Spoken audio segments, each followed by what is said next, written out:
आज ओडिशार विधानसभा आसिचंती जेतेबेले राष्ट्रपति गोटे भाषण दियंती सेटा लिपिबद्ध होइके रहे। राष्ट्रपति आज समस्त कथा कहले किंतु मु बड़ दुखर संगे कहबी जे राष्ट्रपति जहां समय रे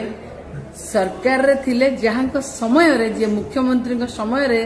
जेतेबेले सी मंत्रिमंडल रे थिले सेतेबेले नवीन पट्टनायक मुख्यमंत्री थिले पदुटीए कथा मध्य नवीन पट्टनायक पाई कहले नाई एड्रेस कले नाई तो कहबे सुनंतु आज्ञा माने सम्मान देइथिले लोकर सम्मान मध्य बढ़े एठी मोर नवीन पट्टनायक मोर नेता सम्मान दबारे कहीं केबे हिला करंदेनी सेको ओडिसा लोक हृदय रे रखिचंती जेतेबेले समस्त ना नेले जहा पाई सी निर्वाचित होते राष्ट्रपति से तांको ना नबाको भूली गए।